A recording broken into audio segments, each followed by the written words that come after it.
see, there are too many Americans here, right? I mean, now the question whether you should be allowed to come here is a question. I mean, you are possibly, you see, most of the trouble that you have in Israel on the right wing, on the left wing, stemmed from Americans.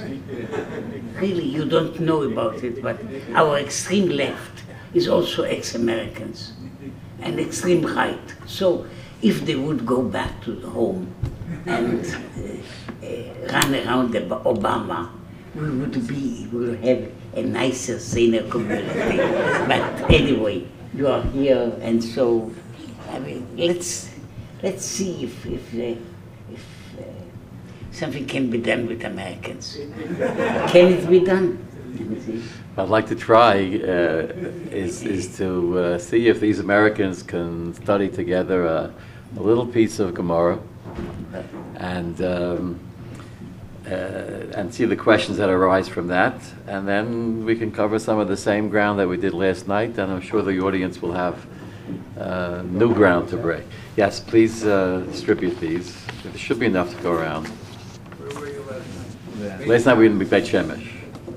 This is, we're on the road, traveling. The road show, dog and pony show.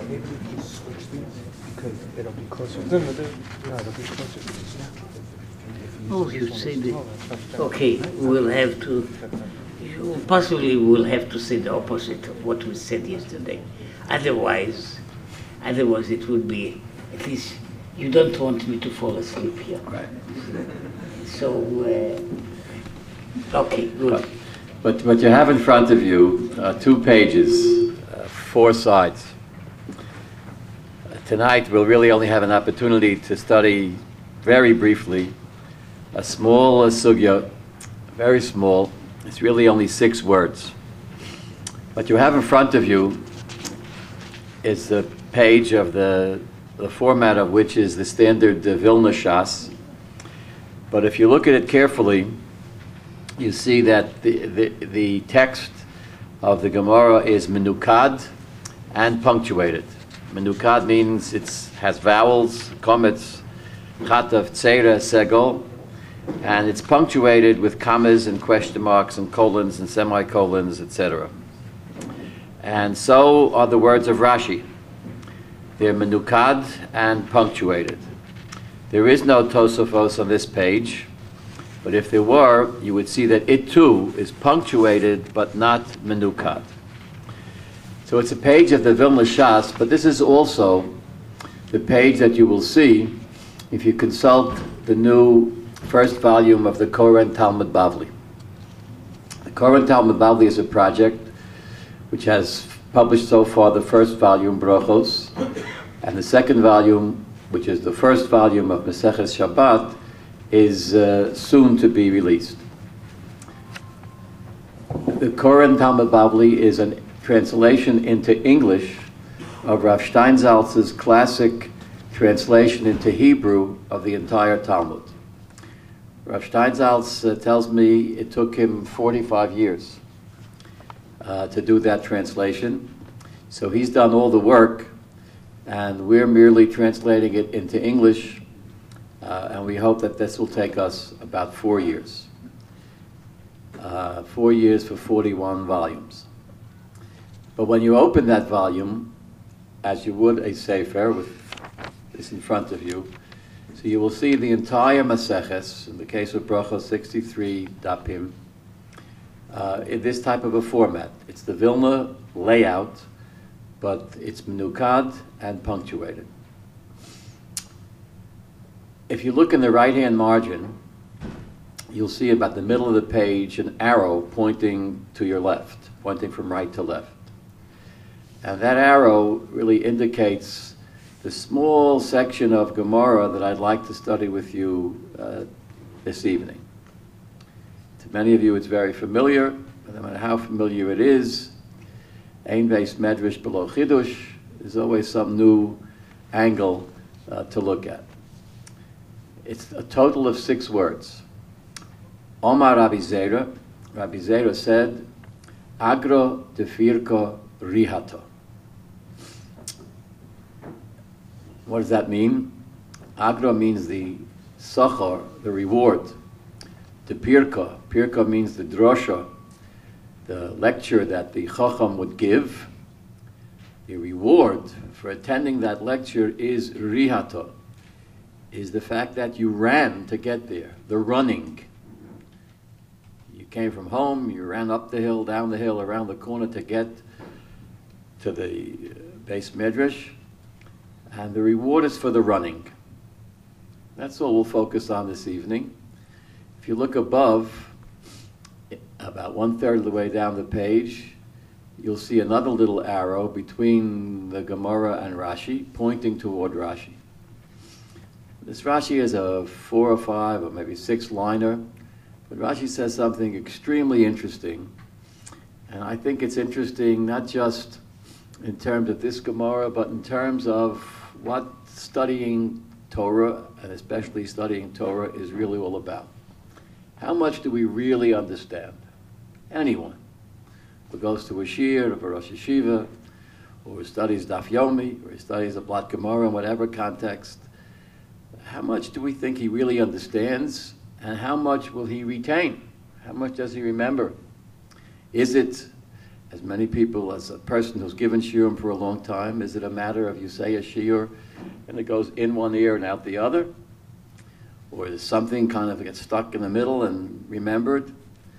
Rashi, who's not known for his pessimism, is pretty pessimistic here. Agro de Firko, Rashi says, Ikar, I want you to notice the benefit of the Nekudos. Ikar kibul sechar habrios, horotzim lishmoa deroshon mipi chacham.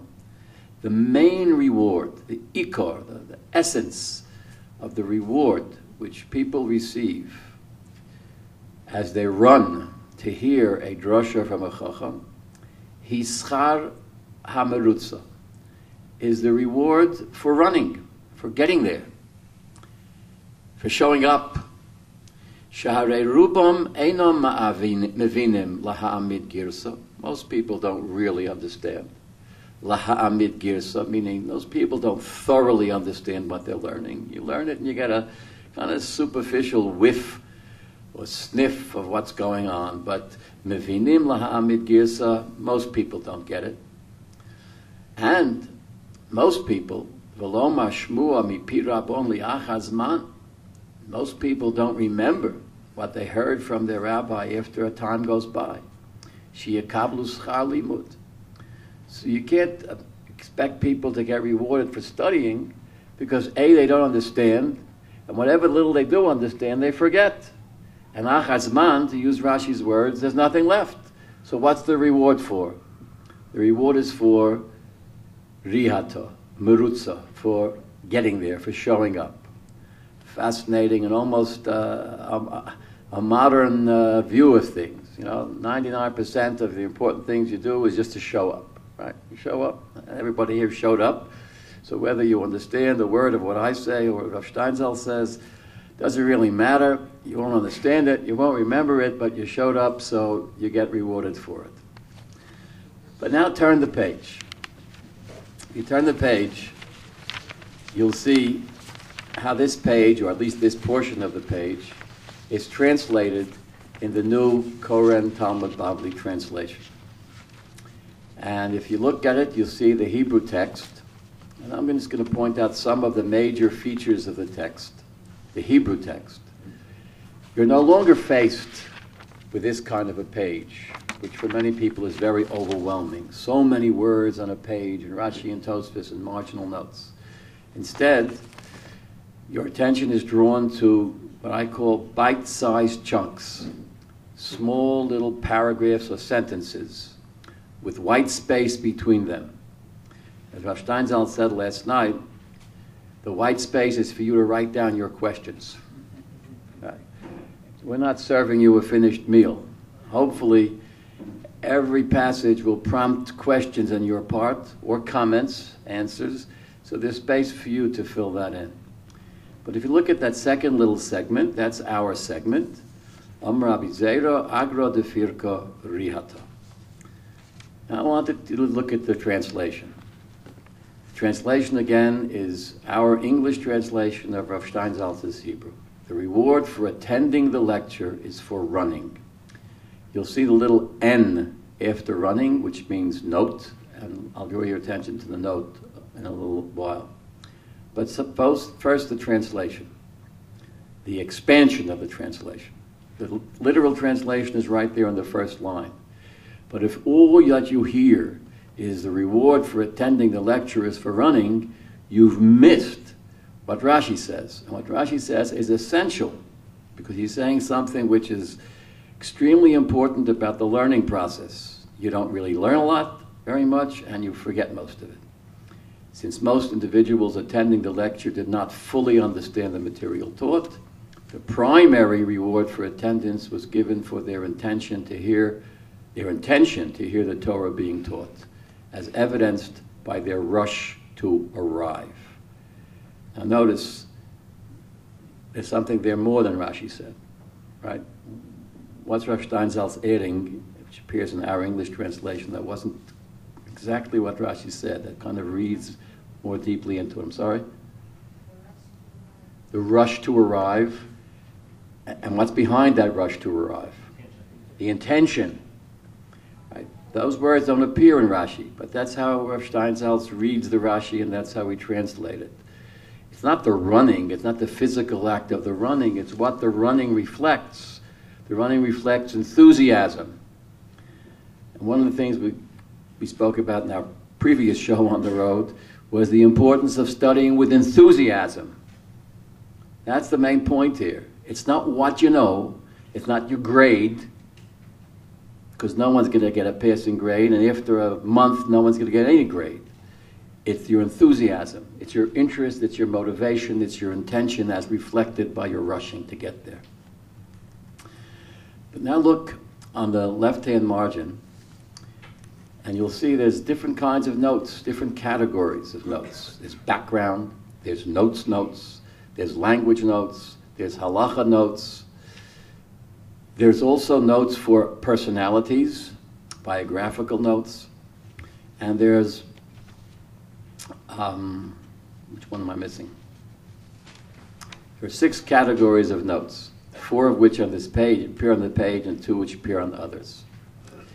By the way, for the biographical note, it would be interesting to know who was Rabbi Zera. In preparation right now, and it will be ready sometime later this summer, is an app which comes with this volume. When you get the app and you're curious about Rav Zera, you won't have to turn any pages or look in any index to see just where we included a background note about Rav Zera's life.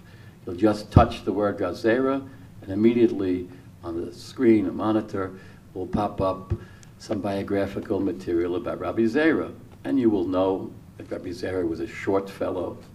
You will know that Rabbi Zera was a Zionist. Rabbi Zera grew up in Bavel and went on Aliyah in spite of the fact that his teacher, Rabbi Yehuda, discouraged him from making Aliyah. Interesting dimensions to the Gemara that will pop up from knowing the personality of Rabbi Zera and much more. In terms of the background, what is this pirka? What is the nature of this lecture? So I'm not going to read the paragraph, you can read it for yourself, but it was a lecture delivered by one of the sages, etc. And notice in the notes, the reward for attending the lecture is for running. Agro de pirko rihata. So here Steinsaltz provides us with another way of looking at it, by someone who lived several centuries after Rashi, many centuries after Rashi.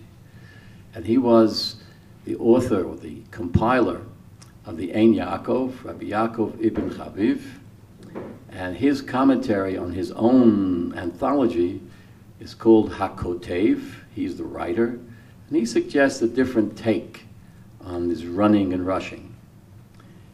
He says, some explain that this series of adages does not imply that the reward is exclusively for the crowding or the running mentioned, Rather, the reward for attending the lecture includes a reward for running as well. In other words, there is a reward for learning. Not as pessimistic as Rashi. You do get something, you do remember something, you do understand something, but there's an additional reward for the running. And the implication is that although running seems tangential and not essential to the mitzvah, it's the difference if you ran there or walked there, one is nevertheless rewarded for that aspect as well, as it too is significant. So you see the difference between Rashi and Hakotev. Hakotev, the Ein Yaakov, feels that let's not discourage people by telling them that they're not going to learn anything and certainly not going to remember anything. No, you'll learn and you'll remember, but you'll get an extra reward if you run to get there. And this is just a flavor of 6 words of Gemara, how they come alive in a careful study over the few minutes we've shared together. The next page, which I won't go into because you've come to hear a dialogue, which may turn out to be a monologue if I don't give up the microphone to Rav Steinsaltz, is a page from which is really a preview. The next volume to appear is Masechet Shabbat, volume 1, and here you have a page, a sample page, the Gemara and the Rashi, Menu Kadim. Turn that, and you have part of that page translated with the notes, etc., etc. I chose this particular page not just to give you a preview of a volume that's not yet on the market, but because on this passage you have an unusual sample of a pirka, a sample of such a lecture. It begins with Sha'ul She'ila Zula Ela Merabatanchum de Min Gaivai, and then there is a question, a halachic question about treating the sick on Shabbos, and a long, we would call it today, a long-winded answer that provides the pirka, the lecture, around that. We won't go into that tonight. Just wanted to give you a taste of Gemara to begin. Last night, I keep referring to last night, and of course this night's an entirely new experience. And if any of you have questions, etc., that you want to address to either of us or both of us, please do so. I want to ask Rav Steinsaltz if you can again perhaps give a different take on the question that so many people ask, which is, why study Gemara? How do I get my child to be interested in Gemara? He said it's boring. And why a translation? Is a translation really necessary? I tried to answer those questions my way by giving you a sample lesson. Rav Steinsaltz has, as always, his own way. Well, I won't say what I said yesterday because, as I told you, it would be really boring, to me at least. So I shouldn't do anything like this. Secondly, I have an inborn incapacity to repeat myself. So I cannot. I will hopefully make it better, but surely not. I won't do the same. See, it's like you have some ladies here that know that to have the same dress day after day is not something that you like to do. So it's the same thing. There are what I call physical dresses. There are also spiritual dresses. When one says the same things again and again, and you get tired of yourself, not to say about others. Anyway, look,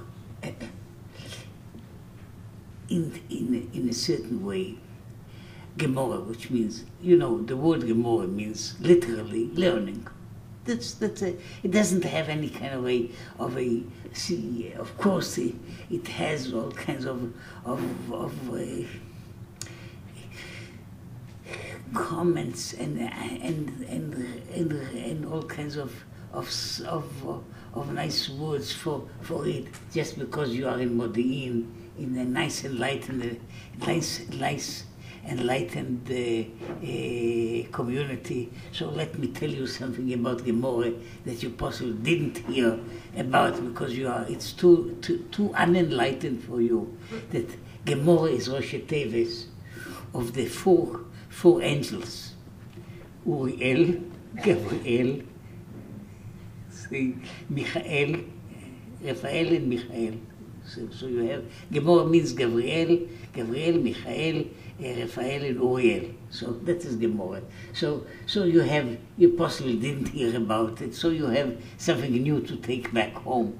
If you, possibly even smaller children will be delighted to see all the angels coming in the Gemara there. Oh, anyway, but that is not the important part. In the main point about this is Gemara is in many ways. It is why are we studying it? Because it's essential. We study it because without it we cannot really go anywhere. And more than that, and I'm sorry to do like many famous authors to quote my own book, but not this book, another book. I have written too many of them, and most of them I don't remember. But I made a certain historical note which is important. All the Jewish communities that by choice or in other ways did not continue the study of Gemara, all of them disappeared. See, the communities, they assimilated, they spread out and they disappeared. It seems that there is some kind of a internal connection between that and what I call the essential Judaism. Therefore, it was an interesting thing that when the Goyim all around and in more than one country, they were trying to find out what is the secret. What is the Jewish secret? What makes the Jews able to endure and to continue and even to flourish? So they were searching for it. And one of the ways that they did more than once was to burn the books of the Gemara and to prohibit learning it. So somehow they felt, and possibly rightly so, that is, in a certain way you can say it's the mystery of the thing. There is a mystery of the Gemara, which is, it's essential for our well-being. So they try to, it's like you take some kind of essential vitamin out of the food, and then you have the body deteriorates slowly or fast without that. So without not having Gemara means that the body, not the body spiritual and the body material of the Jewish people cannot go on. Now why it is, again, to put it in a slightly different way. See,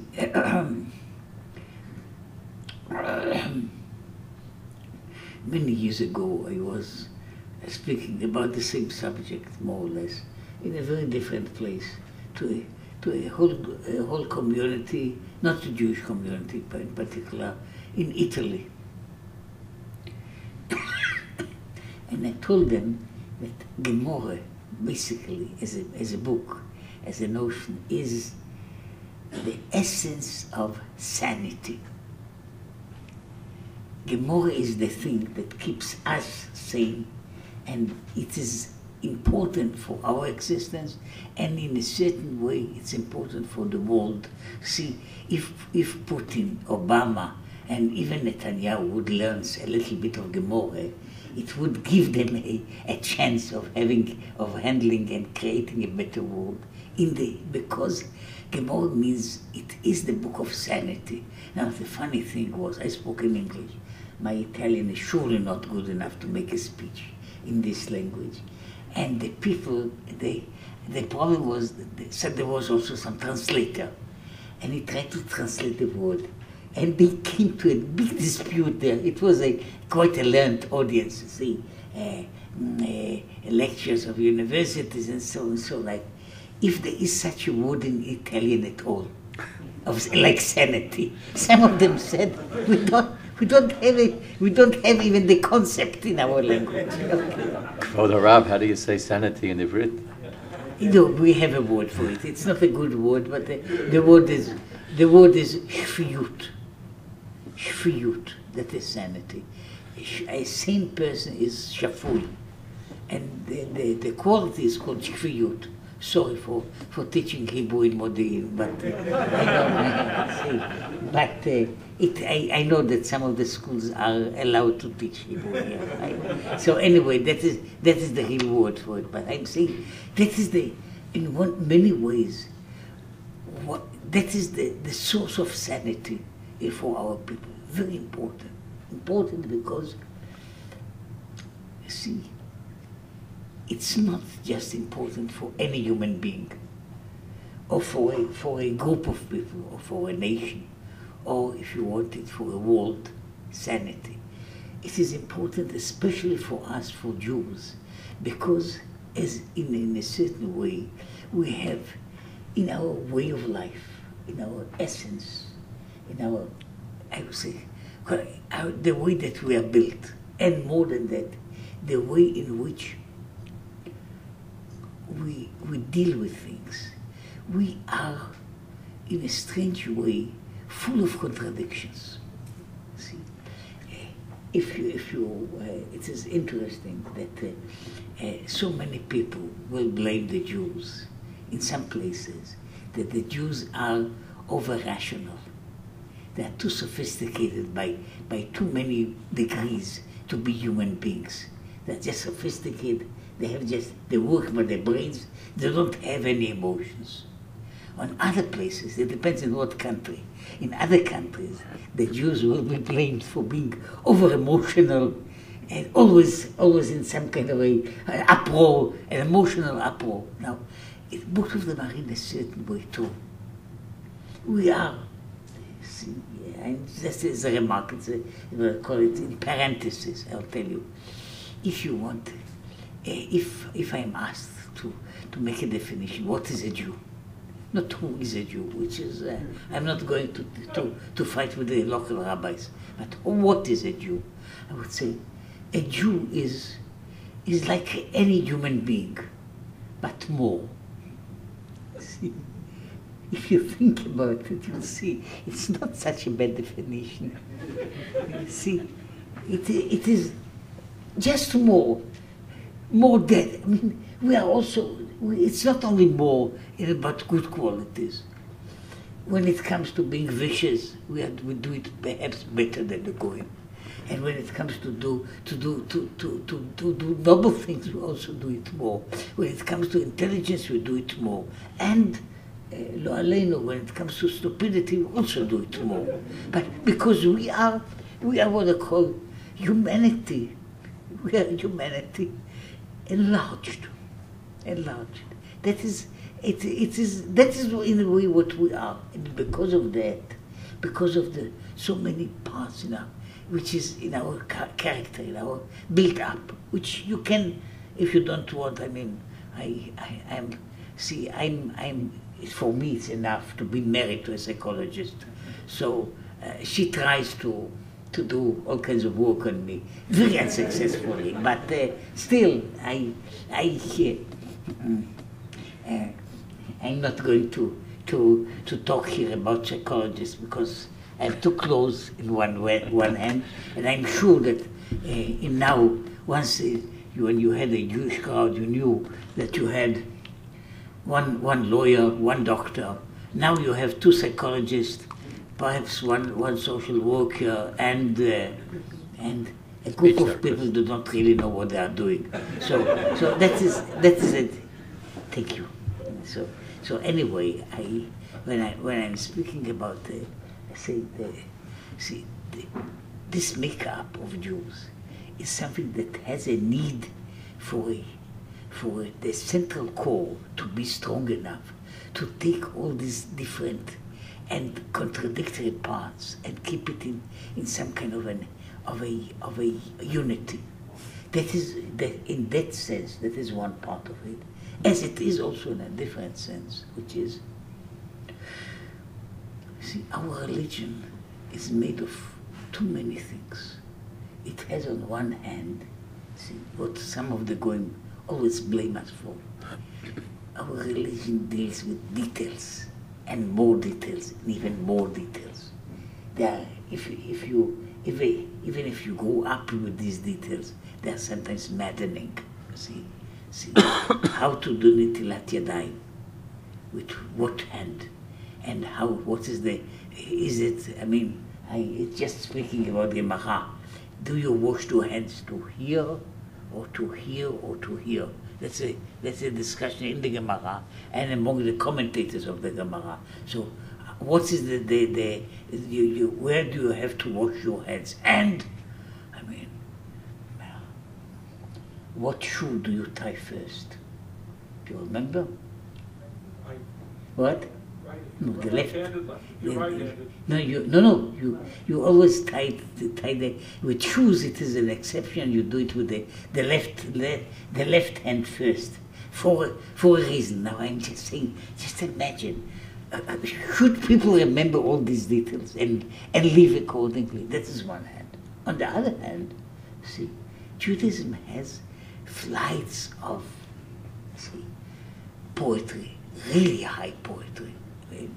I'm not speaking what I call it just of the simple things, but if you have a chance, you may have a chance, sometimes better than the Hebrew speakers, to read a prayer. One of our essential prayers, I'm speaking, a prayer like Nishmas, which is something, a wonderful kind of eloquence that goes through the upper soul. So you have this kind of eloquence about what are we? If we had the what I call our hands were like the wings of eagles. If our legs were running like gazelles and so on, how could we do anything? So you have on one hand all these details, a kitzur shel horror and more, which always they add something on it. I mean, and then you have poetry, or if you want it, mysticism. We have lots of it, really lots of it,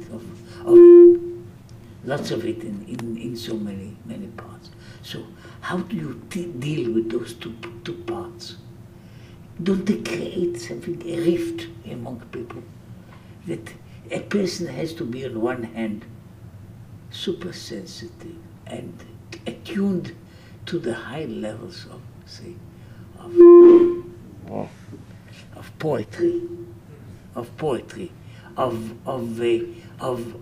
mystery, and to go and deal with all kinds of small details. Now, combining these things, in one way, the definition of sanity is in a way the ability to combine those two parts. See, when you cannot, you are not sane. When a person is constantly laughing or constantly crying, it's not the same person. The sanity is the ability to combine these things. What I call it the basic rule of Jewish life, perhaps of life at all, is this kind of the wavy line, not a straight line, but a waving upwards and downwards line, which is the line of life. If I suppose there is somebody, if not a doctor, at least a person that looked at a medical report, and when you see one of the things that you can see as a mark of life, see an electrocardiogram or electroencephalogram. You see, it isn't, when it is a flat line, it means one thing, that the patient is lo aleinu, now dead. What is a line of a living person? This kind of upwards and downwards, upwards and downwards. That is what's called sanity. Now, Gemara is exactly that. Gemara is the ability to deal with the ups and downs, with the questions and answers, I would put it in 2 words. I don't want to, if I'm going on to speaking like this, you'll fall asleep and nobody will take me home after everybody is falling asleep here. But to say in a certain way, the notion of, in the Gemara, the questioning is everything. doubt is the supreme power. But on the other hand, it's a book full of faith.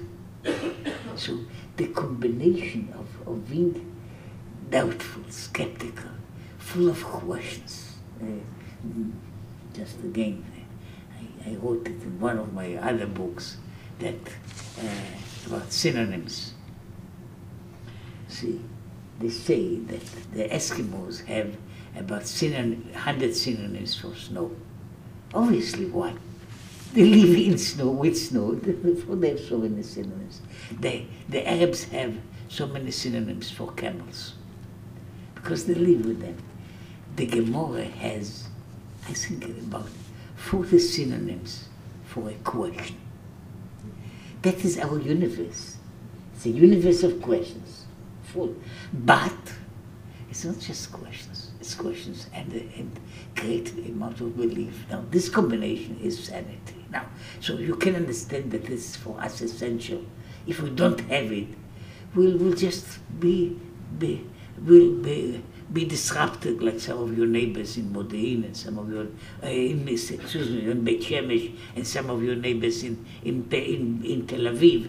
They just, because of they didn't have Gemara.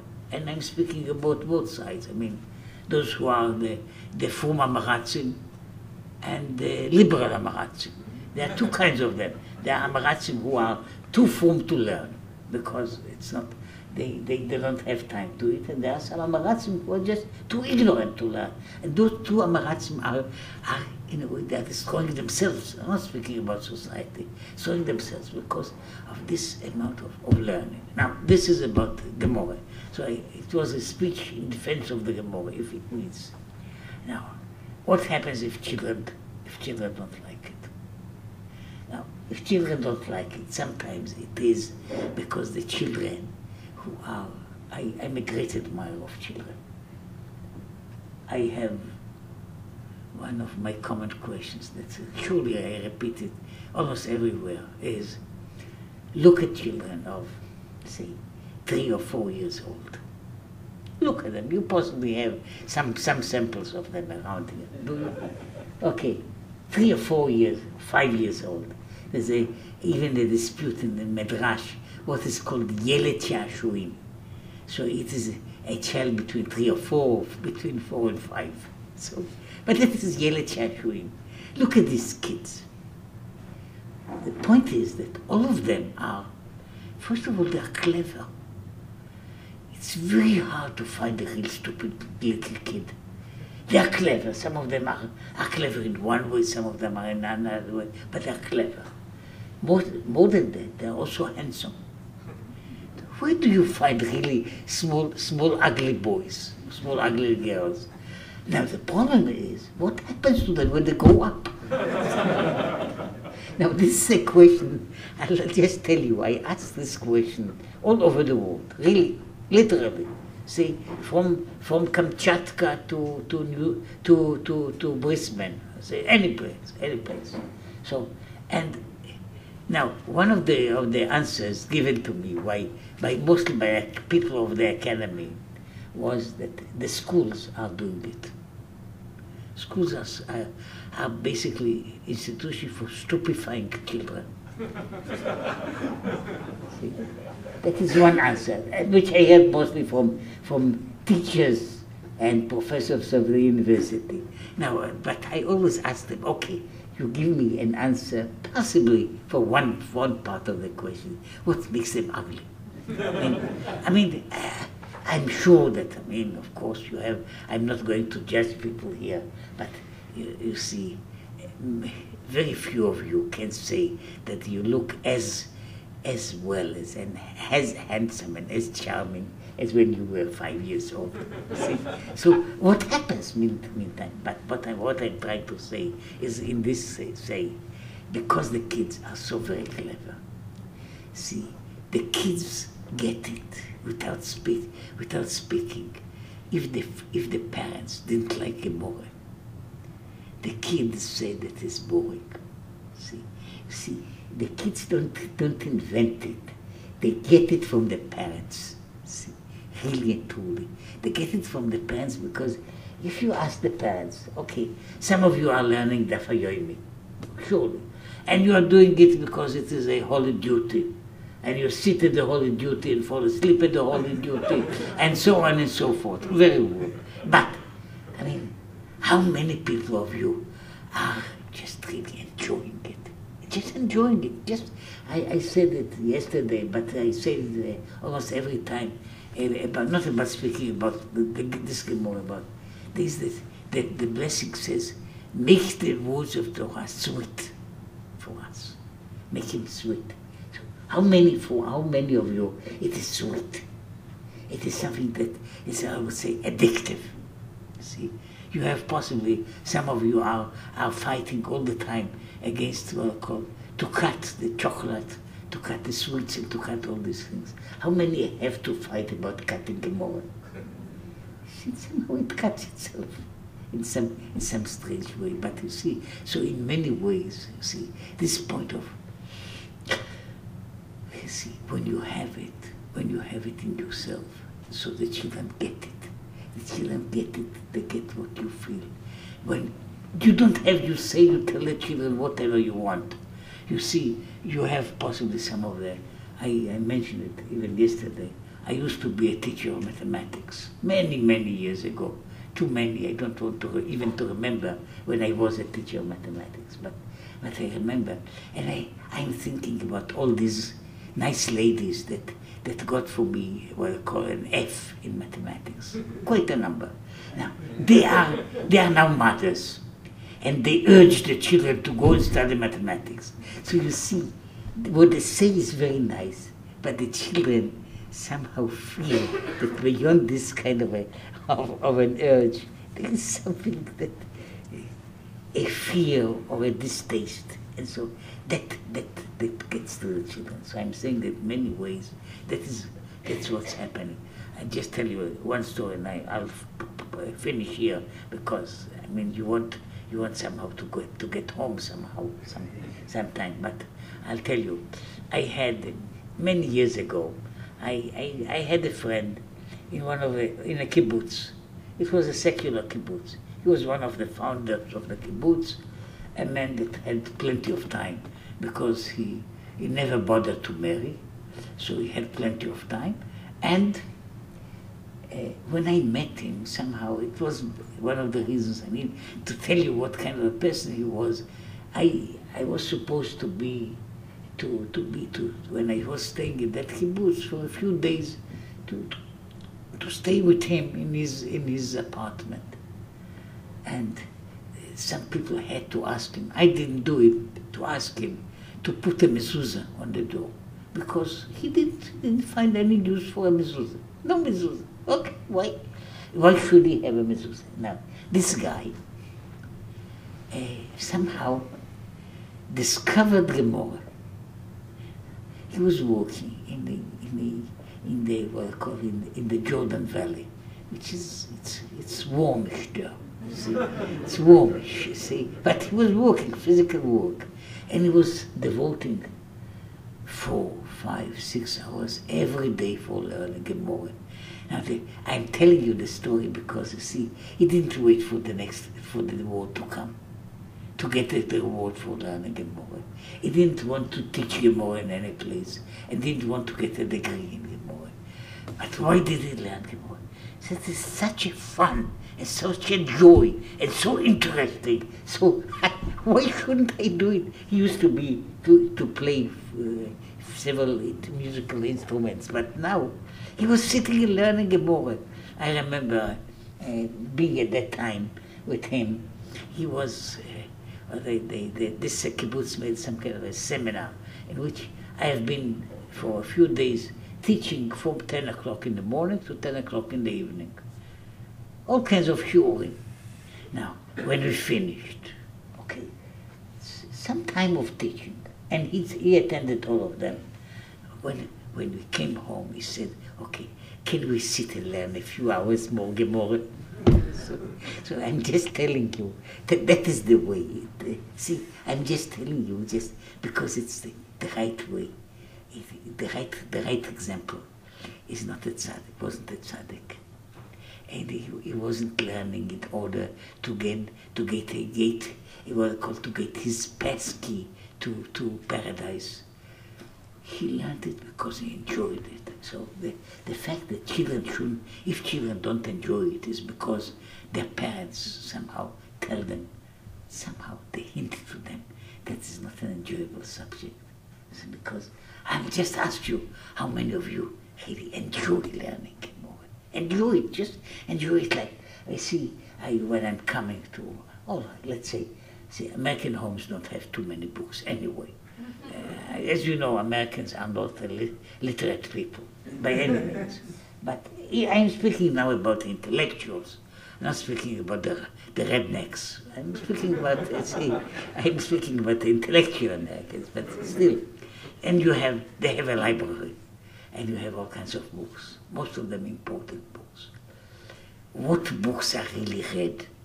Not what books are in the library. Possibly there is one detective story that will be read, and one thriller that will be read, and some say gossip journal that will be read. Now the point of this is, see, people read what they really enjoy. See, when a person is really, say, enjoying, say, mathematics, he reads it avidly. And when he doesn't, he won't read it unless he's forced to. Now, about children, see, the only way is if you want to have your children get into it. It's not just it is boring. Of course, it can make everything boring. Everything can be made boring. So, if you don't want to make it boring, try to do something unusual as parents, and you have here some. You take the same text that children are doing, and try to find in it that part which is addictive, which is amusing, which is interesting. You see, if you try to find it, you see the children will follow you. See, that is one of the little speech that I made many years ago in New Jersey, of all places. See, there's such a place in the world. See, I said that when the parents send the children to the Sunday school to learn Judaism, and they go to play golf, what do the children get from it? That they go to the Sunday school because they're small, and they can be forced to do all kinds of unpleasant things. When they grow up, they will never go again to the Sunday school, but they will go and play golf. So now, just imagine if the parents would also go to something comparable to the Sunday school, the children will come in a very different mood. So I'm saying about learning Gemara. If you want the children to learn Gemara, the best way, really, the best way, which superior to any commentary and to any teacher and to anything, is you get interested. And when you get interested, it will become contagious. And if you want, the children will have to fight a big fight against their parents, against the school, against their classmates, but getting it and saying, wow, it is so interesting. So the question about what you have here in this part of Maseret Shabbat, when he says, just look at the question and answer you can see it. It's here on the page. It is written, page 139 on there. So just imagine there is a question there asked before the great rabbi in a public speech. So the rabbi they had this public speech, and they asked him, is it permitted when there is a sick person, the light is bothering him? Can you at such a time, can you extinguish the light on Shabbat? Which is, as you know, it's a very horrible thing to do on Shabbat. It's what I call one of the Lametet Melochas, and possibly you get punished. You can be stoned for it if the right time and place. That's so. Can you do it for a sick person? So now, so the rabbi, let's say that the rabbi wants to be brief and boring. He's not saying. See, please understand that he's not giving a sermon. Luckily, so he wasn't. He doesn't try to imitate, say something in the next door church. But still, he begins. Just hear the beginning. See, the rabbi is asked a question about it and he says, what does he say? He began to say, "You, King Solomon, where is your wisdom? Where is your understanding?" It's King Solomon. Where not only do your statements contradict the statements of your father David, but your statements even contradict each other. Okay, so when you have an opening like this, people are listening. See, you didn't answer it that according to Seif so and so in Shulchan Aruch, if the sick man needs it, you can possibly extinguish the light. He could do it, but it would be boring and nobody will remember it. But what he does is a kind of he's doing a show, really, a whole show, and he's speaking. King David, King Solomon, where is your wisdom? The King Solomon is the wisest of people. Where is your wisdom? Okay, so, and why? Because you are contradictory. You are doing all kinds of. Now he will explain it, and the people will follow him. So the people will remember the speech and even the answer. So that's what I'm saying. You want your children to be interested. Take a piece of whatever it is. Take a piece and try to make it alive. It's not just look. I know the way is that parents don't want to do any teaching, even though they're supposed to, and they delegate it to the teachers, and the teachers delegate it to somebody else. So it gets, that's the taste that it has after that. So, but basically, the main point is you take a little piece, whatever it is, and try to enjoy it. Try to enjoy it as much as you can. And if you cannot, try to think about it. That is what I'm telling my pupils in school. I tell them, this part of the body that is above the shoulders has some functions except of carrying a shaitel or a yarmulke. See, it has some other functions. So try to use them. See? So that's my kind of a comment. So try to use them. If you use them, something will happen. Even with teaching more, even with other things. So that is my little answer to it. Okay. So Rabbi Weinreb, you listened patiently, and you wanted to throw something on my head, but you didn't, which is glory for say. One of the things that makes it enjoyable to dialogue with Steinsaltz, well, first of all, is the challenge of breaking in and trying to make a dialogue. But one of it is that he, in studying Gemara, and yes, there's a component of it that's angelic, that's the lifeblood of the Jewish people, that's despised and has been despised by our enemies throughout our history, that instills sanity in us, that is exciting and enthusiastic and childish, and there's a part of it that can only be conveyed from one person to another through enthusiasm. And so many of these things are things that you model. But there's something else, and that is the interchange, the dialogue, the encounter, the interaction. There's not a page in the Gemara without a question. There's only one perek of Mishnayos in all of Shas that has no machlokas. That's Ezehu Makomon Shel Zavochim. That's why it's in the Siddur. Siddur is not a place for machlokas, but the Gemara's page is a place for machlokas. And there's always dialogue. There's always give and take. It's never a monologue. It's never, ever, ever a monologue. And when I selected this particular section from Rabbi Tanchum's drosha, it was for that reason. He could have simply, as Rav Steinsaltz said, answered the halachic question that was posed to him. And he could have done it maybe in one word. But he chose instead to be provocative, to evoke a response. I'm not sure that it was always successful. As we read through the Gemara, you don't see anyone breaking into his lecture. They censored it. They censored it. See, all the stupid questions were censored out, as they should be. Right, because they're left for us to ask. Yes, right. But it's that interchange and that interaction that makes it come alive.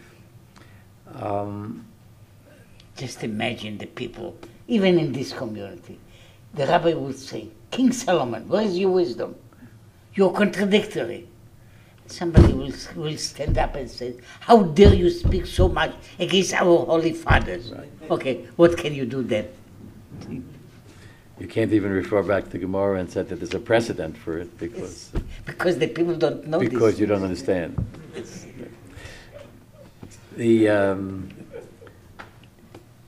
I'm still stuck back with the beginning. I heard many times, many years ago, that Gemara is Gavriel, Raphael, Michael, Uriel.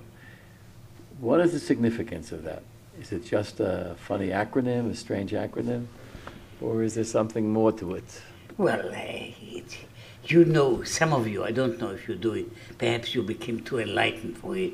But there was a custom in many Jewish communities when the children, little children, were put to sleep with something about the angels. Some of you remember it, or know it, or it's passed away from America.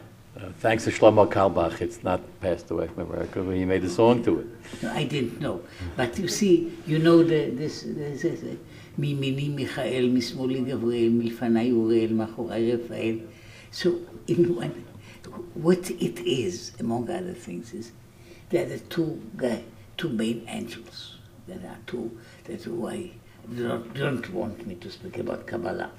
Surely not. I mean, it's perhaps not. Okay, but you see, basically, it is connected with two facets of the holy beasts that are under the chariot.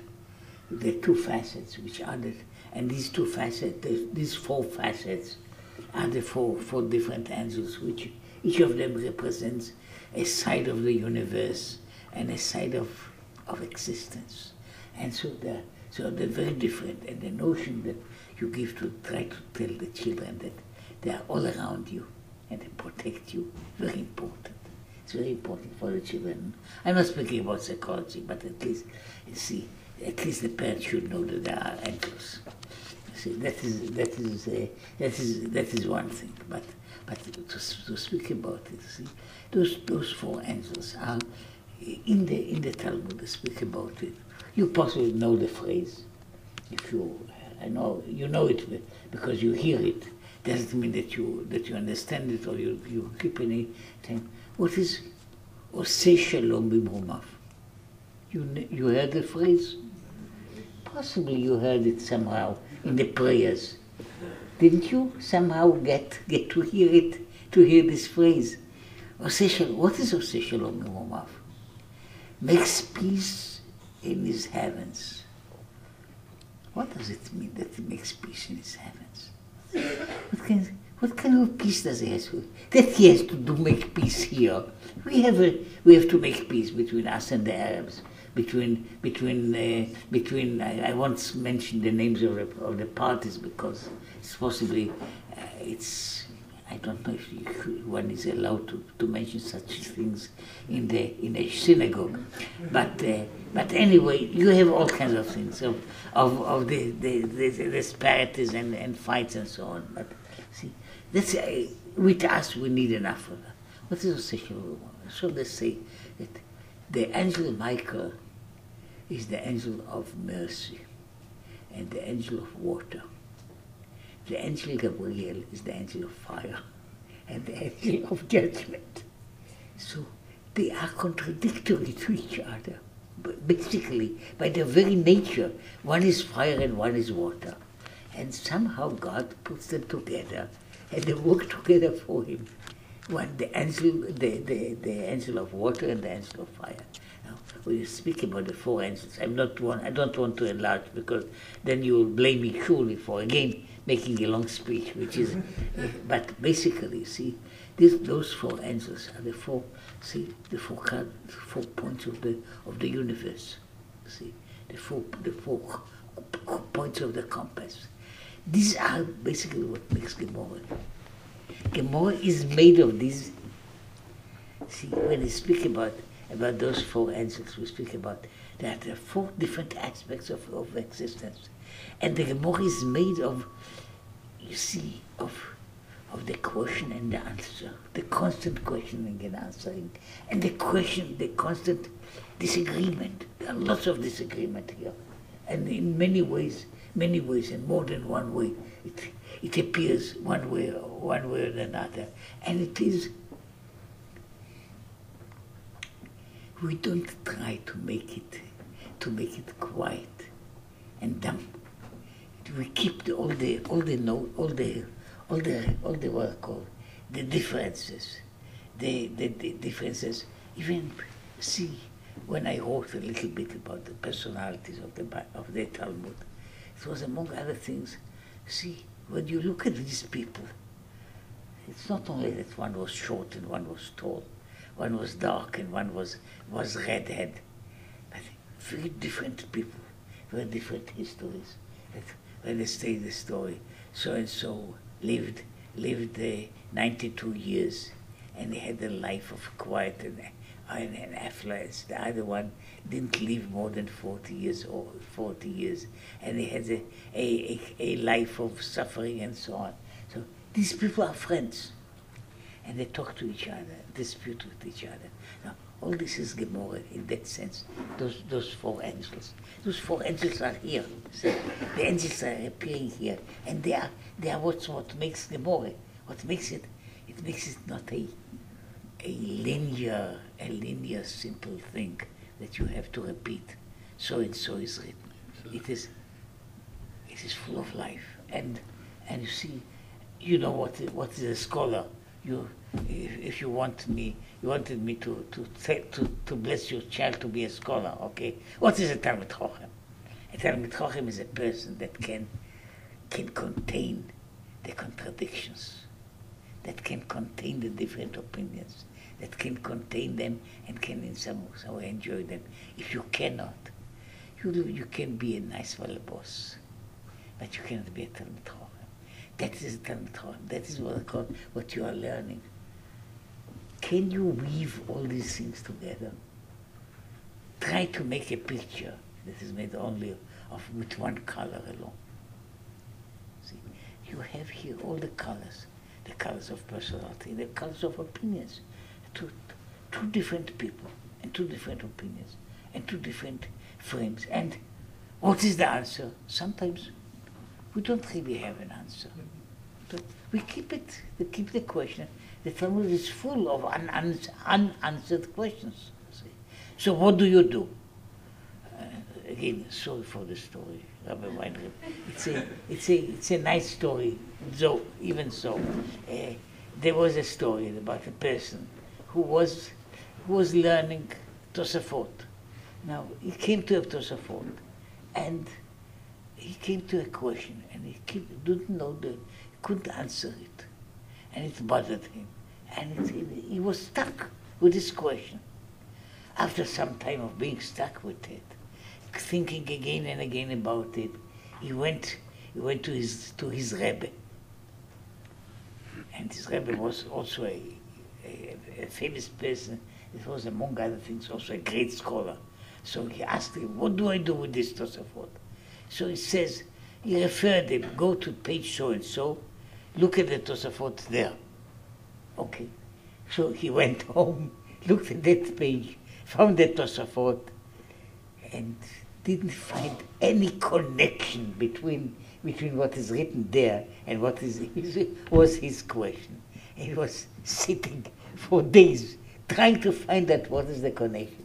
Afterwards, he gave up. He went again to the Rebbe and says, "You gave me an answer. You tell me to look up at this page and this particular thing, but I don't see any connection." He says, "Look at that Tosafot. You see this Tosafot? This Tosafot begins with a question, which is, there is a question that they have something, tzarich iyun. So, and it is finished without answering. There is no answer to this question. The question is kept as it is. So what does the Tosafot do? Do they stick there and don't continue? You have a question, you don't have an answer, you go on further. That's what you have to learn from this Tosafot. So I'm saying in many ways, this is a part of the things. What do you do with a question that is not answered? What do you do with a problem that you don't have the answer for? So it means that, okay, you have your next, say, I'm telling to people that, say, all of you have perhaps your next, I would say it's just it's a kind of a guess. You have another 50 years of study before you. I'm speaking about if you live to 120. So I suppose most of the people here have another 50 years of study. Am I right? So okay, you can devote this time to do some studying, So will I get all the answers? This is one of the it's not the real way of reading it. But I say when a question is put without an answer in the Gemara, it is put teiku, which is really, it is translated here, hopefully as let it stand. But it was understood again with the acronym, which is not the right one. Tishbi yetaretz kushiyot ubayot. That Elijah the prophet will come and answer these questions.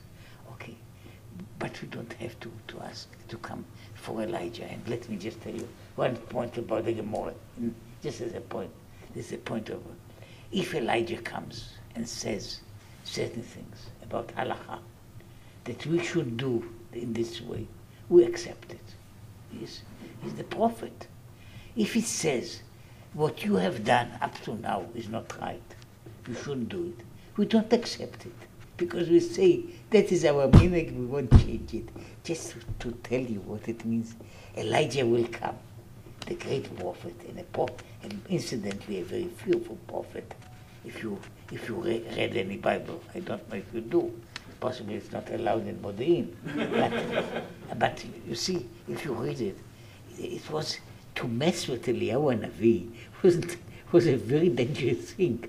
See, there is a story that a person is sent to him, and he's coming and crying. He says, "Spare my life, because you say, okay, you go away, and you can kill a platoon of 100 people just like this. So I'm afraid of you." So Eliyahu Hanavi will come and say that the way that we do about chalitza is not the right way, and we say, you say so, but we won't accept you. Because the people have a different custom. So you see, even Eliyahu Hanavi, when he comes and he wants to solve all the questions, possibly somebody will come up, perhaps one of you children, and say, "Rabbi Eliyahu, but it's a good answer, but it's contradicted from what Marsho writes in page so and so." And the Eliyahu Hanavi will say, "Okay, my son, we'll go again to deal with the same problem." Okay. One of the two things, the time that remains. Number one, you've had a delightful and extremely educational experience in listening to Rav Steinsaltz's analysis of what Gemara is and how to teach it and the importance of Ha'arevno, etc., etc. And especially, to me, the four angels and the Shalom Bimromav and the Talmidei Chachamim Osim Shalom, Marbim Shalom Ba'olam is also part of that concept. The dynamism that you've heard Rav Steinsaltz convey is the dynamism of the Gemara. And it's the dynamism that he was able to encapsulate in his translation of the Talmud. To take all the excitement and all the depth and all the humor and all the irony and all the insight and all the profundity that you've heard a sample of this evening, he was able to take that and put it biktav, put it in writing into his Hebrew translation. And if those of us involved in the Koren Talmud Bavli, translating his translation into English, if we have one goal and one standard, it is, are we able in an English translation to capture the kinds of reflections that you just heard? Rav Steinsaltz emphasizes again and again the importance of questioning, of leaving the question open, of asking questions, of not just accepting the text as a finished product, but as a living product, and for the life, there needs to be questions and answers. You have an opportunity this evening to ask some questions, and I'm sure that some of you have questions, whether it's about Gemara in general, whether it's about the Steinsaltz Hebrew translation, whether it's about the new and exciting English translation, whether about translations in general. What are some of your questions? Yeah, person in the back. So I'm actually, the perfect segue. My one question to you is that you continue to refer to this as Steinsaltz's translation. And my question is, why do you refer to it as translation rather than commentary? I can answer that, though it's a good question for Steinsaltz to answer, but I'm afraid he'll give you such a long answer, we'll never get to the next question. Every translation is a commentary. Every translation, by its very nature, is a commentary. If you learn Shnayim Mikro ve'echad Targum, and you really learn Targum, you see the Targum is not a translation, not at all a literal translation. It's an interpretation and a commentary. That's part of what translation is. Now, there are translations and there are translations. Obviously, every translation reflects the individuality of the translator. Rav Steinsaltz's individuality is something extremely special. That's why we kind of favor his translation over some others. But you're asking a very good question, and the answer is that to do a translation that would be literal, word for word, that would be boring. That would be boring.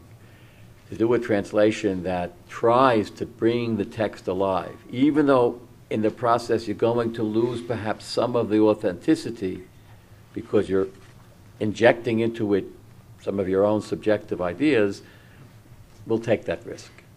We'll take that risk. Yeah. In terms of the actual content of the Koren translation, is it an attempt, I mean, is somebody who understands the original Hebrew, are they going to be able to gain something from reading the English, or is it, I mean, is there anything new in the English that isn't new in Hebrew other than trying to recreate and recapture? It's interesting because I spent much of this morning translating Rabbi Steinsaltz's introduction to Perek Rabbi Akiva, which is the 9th Perek in Masechah Shabbos. And I'm doing translating of that particular introduction myself. And I'm struggling with that question. How much do I just try to convey the Steinsaltzian flavor? How much of it do I inject with the Weinrebian flavor? But the answer to that question, in my mind, is that when I'm doing the translating, I'm only doing a very small fraction of the translating. There's a whole team of translators out there. But in my mind, what I have in my mind is the English reader. How is the English reader going to understand that? Is he going to understand the full brunt of Rabbi Steinsaltz's translation into Hebrew? Is he going to understand the nuance of the style of the Hebrew, of the syntax? Or do I have to modify it in the English translation in order that the English reader can understand it? Like again, it's a repeat of the same question. Rav Steinsaltz translated the Gemara into modern Hebrew. We're translating his modern Hebrew into English. How literal are we, et cetera, et cetera. But of course, the entire project is aimed at the person who is limited in his or her understanding of modern Hebrew and wants to gain because he or she were raised speaking the English language. It's just, if I may raise just one point. What newspaper do you read on Shabbos? What newspaper do you read on Shabbos? See, I found out that some people who live here for 30 years and they are fluent in Hebrew and they do their business in Hebrew, when it comes Shabbos and they want to enjoy themselves, they take a newspaper, even not such a good newspaper, they take a newspaper in English. And so the main point is, if you are an English speaker that didn't go beyond this certain point, then you have some advantage in the English. See, because for some people the languages don't matter. You can change from one language into another easily. For many people, even those who live here and know the language perfectly, they still, when they want to not to have the additional trouble of doing mental translation all the time, it is easier for them to have it in English. Yeah. We're running out of time, but there's several hands, and I'd like to give several people an opportunity. Person in the back, woman in the center, and then one more. Okay? Yes. Just a small comment on both the Steinsaltz Gemara and the Schottenstein Gemaras. Both translated into English, but neither of them mention one of the great Torah scholars of 50 years ago, Rav Soloveitchik. His Perushim don't appear anywhere. This I find very strange, and I'd like an explanation of why his Perushim, his board, don't appear anywhere. I think if you're talking, I can't speak for the Schottenstein Talmud, but I imagine the Schottenstein Talmud, like the Koren Talmud Bavli, does not quote Rav Soloveitchik. However, the Schottenstein Chumash does. The Stone Chumash does quote Rav Soloveitchik.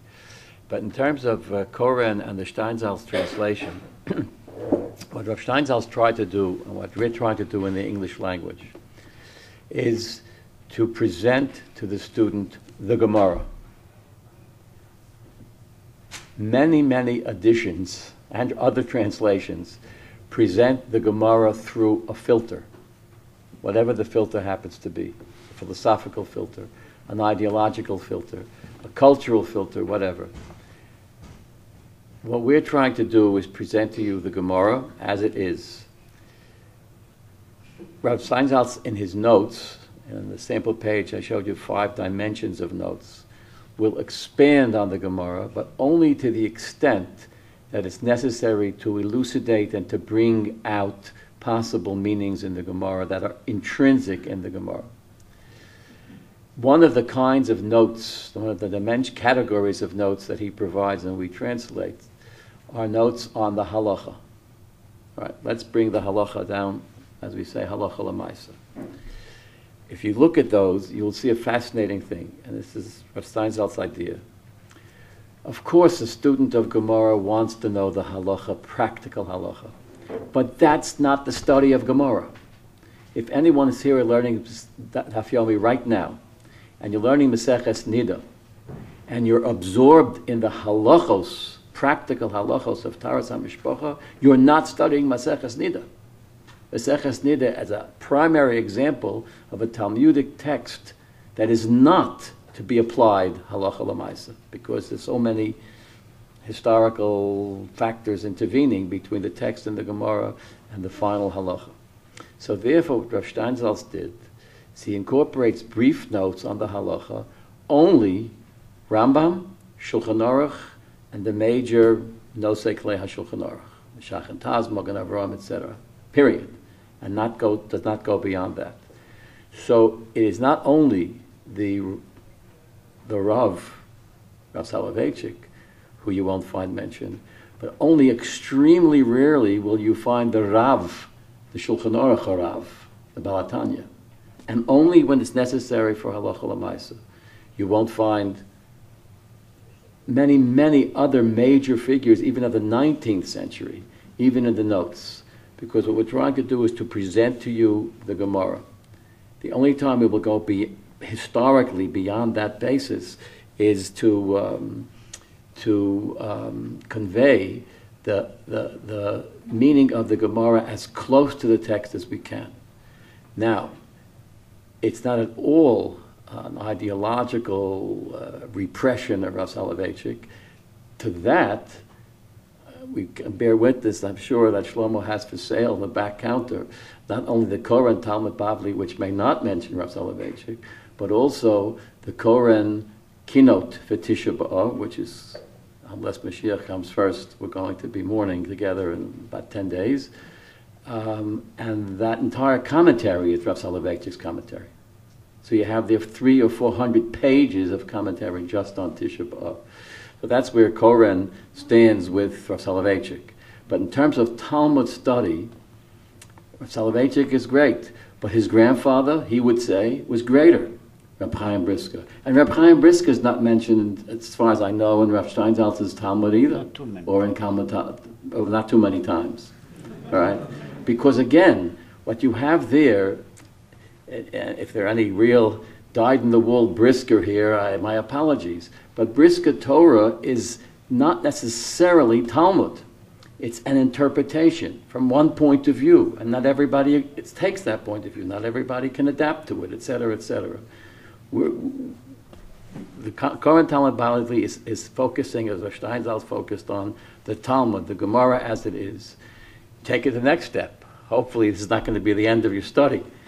Am I making sense? Okay. The woman in the back. Now that you've created I'm talking about the Hebrew one, the Menukat version, do you see that there's any merit at all in, breaking your teeth over an older text that was written many, many years ago that has not had the Nukudot in it? And if not, why are our children still learning from texts like that?